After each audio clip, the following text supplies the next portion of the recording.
I was at the dispensary the other day, and my child was there, my young prince, and he wanted to go first. And I said, "No, you can go first." I let a lady go first. I was like, "Ladies go first."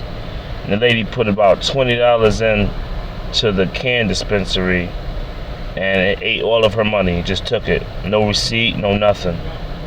And I was able to show my son through example that being first is not always the best. You know, we rush to be number one. Sometimes you gotta let somebody go ahead of you and fall so you can see where the potholes are at in life. And my son was able to learn something very important. Stop rushing to be number one. You know, just be the best you are. You also learn let ladies go first. You know, it's respect, it's honor, it's dignity. And I love teaching these great things when the universe shows me these great things. She lost about $20. You should have seen, she was there for like 20 minutes putting all them cans in and glass in, and she didn't get none of her money back. And then the manager came, he fixed everything, they didn't give her money back, and then she was mad and she stormed out. And then I was able to go second, and I got all my money, got like $50 in cans. So it was a beautiful lesson.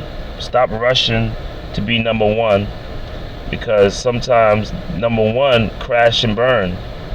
You know, I remember when I got my license for the first time, I was taking my driver's license, and again I was number one, and there was a lady there, and I said ladies first, and I let her go before me, respectfully.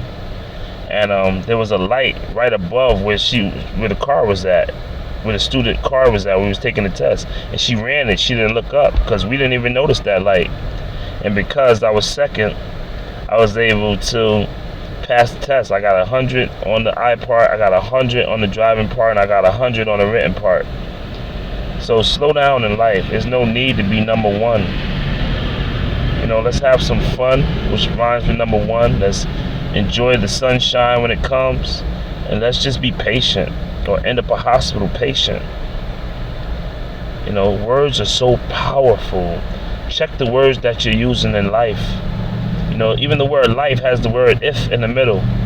You know, if I go left, this could happen. If I go right, that could happen. When you're playing the game of chess, you can actually analyze your next move so you don't move so hasty.